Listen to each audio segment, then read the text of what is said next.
Hi friends, masti വിത്ത് മസ്താനി എന്ന് പറഞ്ഞ ആ പ്രോഗ്രാമിൽ നമ്മൾ ഷാനവാസ് വന്നിരിക്കുന്നത്. ഷാനവാസ് എന്തായാലും നല്ലൊരു ഹ്യൂമൻ ബീയിങ് ആണ്, അത് നമുക്ക് എല്ലാവർക്കും അറിയാം അല്ലേ.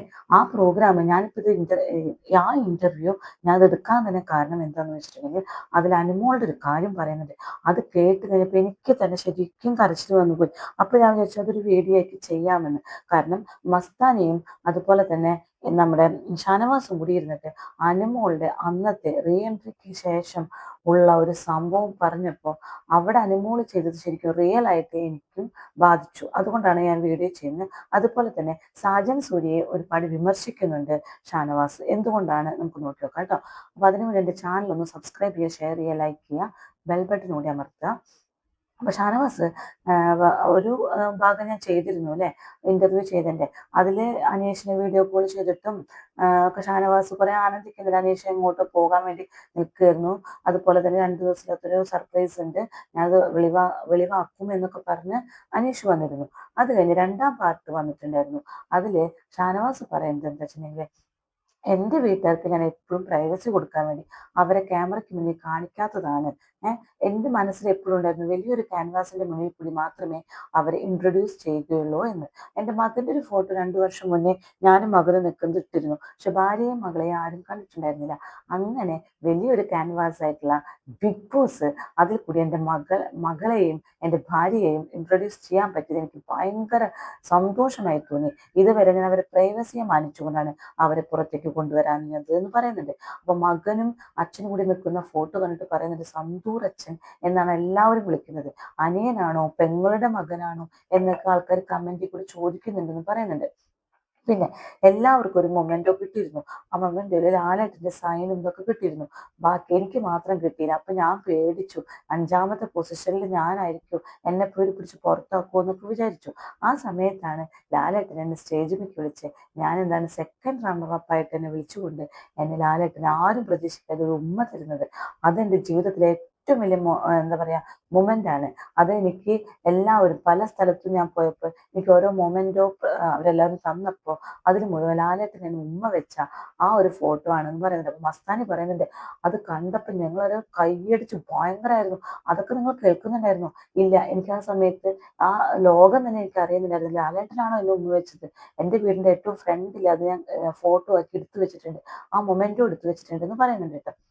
അങ്ങനെ പിന്നെ പറയുന്നുണ്ട്, ഓരോ സീൻ കിട്ടിയാലും ഞാൻ എത്ര മനോഹരമാക്കാമെന്ന് ഞാൻ ഇങ്ങനെ ചിന്തിച്ചുകൊണ്ടാണ് ഓരോ സീനും അഭിനയിക്കുന്നത്. അതാണ് അത്രയും റിയാലിറ്റി നിങ്ങൾക്ക് ഫീൽ ചെയ്യുന്നത് കൊണ്ടാണ്.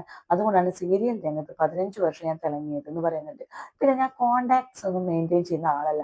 അതുകൊണ്ട് തന്നെ അതെന്റെ വലിയൊരു ഡ്രോബാക്ക് ആണ്. ഒരുപാട് പേര്, അതായത് കുങ്കുമപ്പൂൽ അഭിനയിച്ച ആശ, ശരത്ത്, ഇവരായിട്ടൊന്നും ഇപ്പോൾ കോണ്ടാക്ട് ഇല്ല.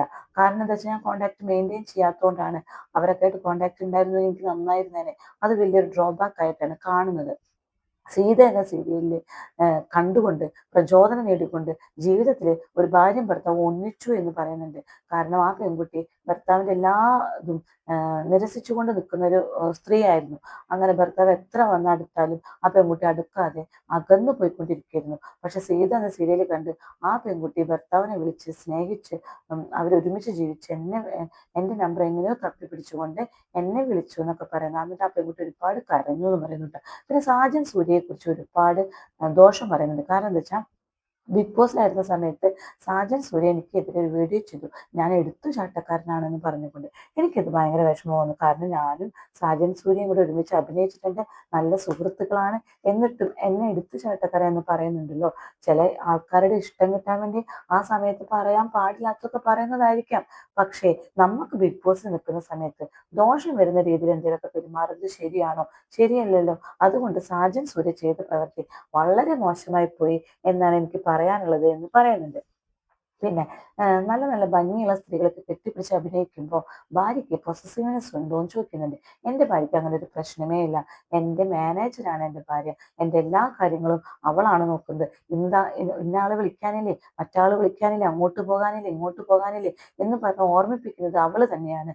സീരിയൽ രംഗത്ത് ഞാൻ തിളങ്ങാൻ തന്നെ കാരണം അവള് കാരണമാണ്. അവൾക്ക് അങ്ങനെ പൊസസീവ്നെസ് ഉണ്ടെങ്കിൽ എന്നെ അങ്ങനെ വിടുമോ എന്ന് ചോദിക്കുന്നുണ്ട്. എൻ്റെ കുടുംബമാണ് എൻ്റെ എല്ലാം. എൻ്റെ ഉമ്മ മരിക്കുന്നവരെ എൻ്റെ ഉമ്മയായിരുന്നു എല്ലാം. അത് കഴിഞ്ഞ് എൻ്റെ ഭാര്യ, മക്കൾ, ഇവരാണ് എൻ്റെ എല്ലാം എന്ന് പറയുന്നുണ്ട് കേട്ടോ. പിന്നെ അനുമോളെ കുറിച്ച് പറയുന്നത് കേട്ടപ്പോൾ എനിക്ക് ശരിക്കും സങ്കടമായി കേട്ടോ. കാരണം അനുമോൾ വിൻ ചെയ്യാൻ കാരണം റീ എൻട്രി തന്നെയാണ് എന്ന് പറയുന്നുണ്ട്. അതൊന്നല്ല, കാരണം എനിക്ക് സങ്കടം വന്ന കാരണം എന്താ വെച്ചിട്ടുണ്ടെങ്കിൽ മസ്താനി പറയുന്നുണ്ട്, ഓ ഈ റീ എൻട്രി ആയ സമയത്ത് ഇവരെല്ലാവരും കൂടി അനുമോളുടെ പൊതിക്കുന്ന കണ്ടപ്പോൾ എൻ്റെ പൊന്നെ, ആ അനുമോളുടെ കരച്ചിൽ എനിക്ക് ഉറക്കത്തെ പോലും മറക്കാൻ പറ്റുന്നില്ല, ഒരിക്കലും മറക്കാൻ സാധിക്കുന്നില്ല. വാവിട്ട് ഊളിട്ട് കരയായിരുന്നു എന്ന് പറയുന്നുണ്ട്. നമുക്ക് അത്രയൊന്നും അവരത് അങ്ങനെ അത്ര തീവ്രതയായിട്ട് നമുക്ക് കാണിച്ചിട്ടില്ല. അനുമോൾ കരയുന്നുണ്ടായിരുന്നു, പക്ഷെ ഇത്രയും മറക്കാൻ പറ്റാത്ത, അതായത് നമ്മൾ സ്വപ്നം എന്താ പറയാ, നമുക്ക് ബാഡ് സ്വപ്നം കാണില്ലേ, അതേപോലെ ആയിരുന്നു എന്നാ പറയണത്.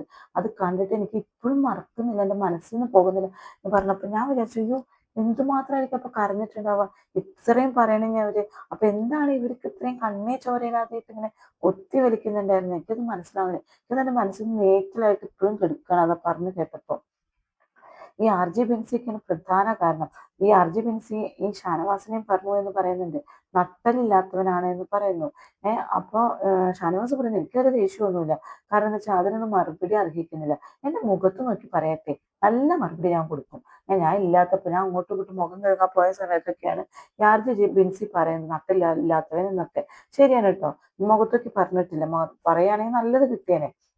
എന്താ വെച്ചാൽ ഷാനവാസ് അവിടെ റിയൽ ആയിട്ടാണ് നിന്നിരുന്നത്, അതുകൊണ്ട് തന്നെ നല്ലതായിട്ട് പറഞ്ഞേനെ, അഭിനയിച്ച് നിൽക്കായിരുന്നില്ല. പിന്നെ ഷാനവാസ് പറയുന്നത്, അപ്പാനി ഗ്രൂപ്പ് ഒരു ഗ്രൂപ്പ് വെച്ച് എന്നെ അറ്റാക്ക് ചെയ്യാൻ വന്നപ്പോ ഞാൻ എന്താണ് ഒന്ന് കളിക്കാൻ വേണ്ടി പറഞ്ഞത് തന്നെയാണ് അവരെ പ്രേരിപ്പിക്കാൻ, എന്ന് വെച്ചിട്ടുണ്ടെങ്കിൽ ഇങ്ങനെ ഒരു സംഭവം അല്ലാതെ അതൊക്കെ ഒരു ഗെയിം ആയിട്ട് എടുക്കുക തന്നെ വേണം എന്ന് പറയുന്നുണ്ട്. പിന്നെ ഓരോരുത്തർക്കും ഓരോ വിശേഷണങ്ങൾ കൊടുക്കുന്നുണ്ട് കേട്ടോ. അനീഷിന് ഗെയിമർ എന്നും, ആദില നൂറ സിസ്റ്റേഴ്സ് എന്നും, അക്ബറിന് ബ്രദർ എന്നും, അനുവിനെ സിസ്റ്റർ എന്നും, ആര്യൻ അനിയനാണ്, ജിസയിൽ ഒരു ഹ്യൂമൻ ബീയിങ് ആണ്, ജയന് മണ്ടിപ്പെണ്ണാണ് കേട്ടോ, റെന ചിരിക്കുടുക്ക, ആർ ജെ ബിൻസി വായാടിയാണ്, നെവിൻ കുട്ടിക്കളിക്കുന്ന ഒരാളാണ്, ശാരിക ടെററാണ്, അഭിലാഷ് ഒരു സുഹൃത്താണ് കേട്ടോ.